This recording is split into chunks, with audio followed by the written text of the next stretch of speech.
Boa tarde, meninos, tudo bem? Depois de algum tempo sem nos encontrarmos presencialmente, esse é o nosso primeiro encontro, o nosso segundo encontro, na verdade, de forma virtual. Hoje eu vou falar diretamente com vocês. Então, nas nossas primeiras aulas, a gente começou a trabalhar a questão da história, da cultura, do patrimônio, do tempo, as divisões da história. E hoje a gente vai continuar com esse conteúdo, dando uma retomada lá nas nossas primeiras aulas. Então vamos lá. O que é a história? História é a ciência que estuda as ações do homem ao longo do tempo. Ela vai estudar mais precisamente o que mudou e o que permaneceu. Nesse quadro aqui que vocês já conhecem, a gente tem, eu peguei como exemplo o personagem do Mickey Mouse, o mais conhecido da Disney, né? E aqui a gente tem as mudanças desde a criação dele em 1928 até 2013. Claro que podem ter tido algumas outras alterações de 2013 para cá. Mas aqui a gente tem esse exemplo dessas mudanças, né? Mais perceptível, né? Como o Mickey Mouse muda desde a sua primeira aparição em 1928 e ele aqui na atualidade, em 2003. Então, a gente tem uma renovação aí, a gente tem algumas mudanças que são muito perceptíveis. E a gente tem também as permanências. Aqui no nosso slide, nesse nosso pequeno vídeo, no caso aqui, a gente tem um exemplo das permanências, que pode aí ser uma brincadeira, pode ser uma tradição familiar, mas aqui eu deixo mais claro essa brincadeira do pular corda, para ficar mais perceptível pra gente que foram essas permanências, né? Então vamos lá, para estudar a história, a gente vai precisar de algumas ferramentas. Essas ferramentas nós vamos chamar de fontes históricas, né?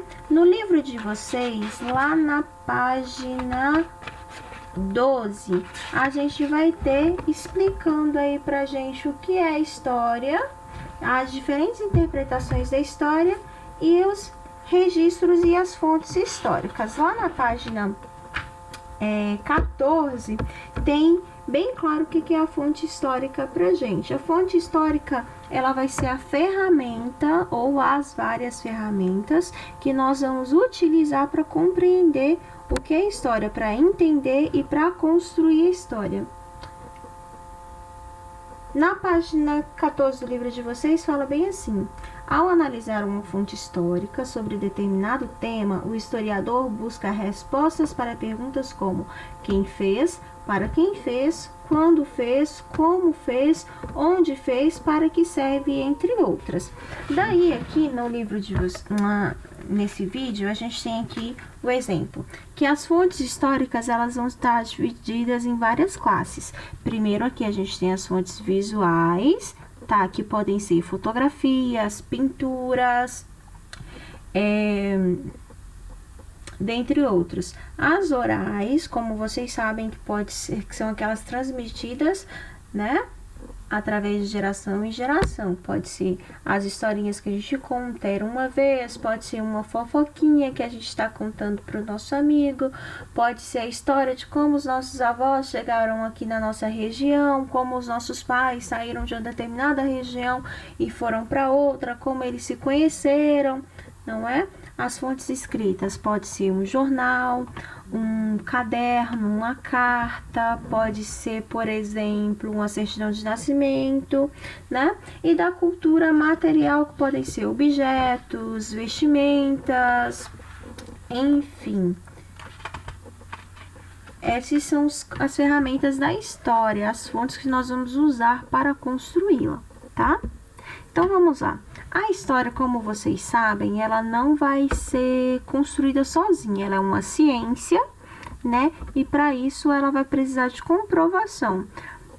Para a gente construir história, a gente precisa de outras ciências também, tá? De outras áreas. Então, a gente vai dizer que a história, ela é interdisciplinar, ela não se constrói sozinha. Para a gente construir a história, a gente vai precisar aí do arqueólogo, né, que vai usar suas ferramentas para encontrar vestígios que vão ajudar a construir essa história, ferramentas, as fontes históricas.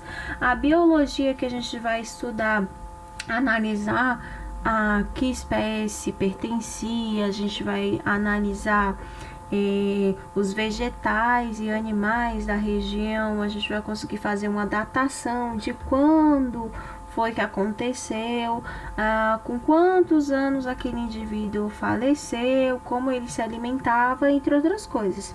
E a geografia, que vai ser para a gente se localizar no espaço, tá? Então, por exemplo, esse vestígio foi encontrado em Alexandria, que pertence à atual Turquia, por exemplo, ou a outra Alexandria do Egito, tá? A cidade do Cairo, que antigamente se chamava Mênfis, e assim por diante. Espero que vocês tenham compreendido. Então, vamos lá. Quem faz a história? Não é? A gente tende a acreditar que quem constrói a história são as grandes personalidades, assim como Albert Einstein, representado aqui nesse quadro. Porém, como a gente já viu, a história, tá, vai ser construída por todos nós, porque as nossas ações interferem diretamente na história coletiva, ou seja, as minhas escolhas individuais vão influenciar no coletivo. Exemplo, sobre as eleições. Eu sei que eu já usei esse exemplo, mas é o que eu acho que fica mais claro para vocês. A escolha, tá, da maioria da população brasileira levou à eleição do atual presidente da República, do atual governador. No caso de vocês, eu falei sobre a eleição do diretor na escola que vocês estudavam no passado. A escolha da maioria dos pais de vocês, a aprovação da maioria dos pais de vocês ou a reprovação levaram à permanência ou à escolha de um novo diretor, não é? Então vamos lá. Todos nós vamos construir história porque todos nós somos sujeitos históricos, né? Então cada um de nós é um sujeito histórico, tá?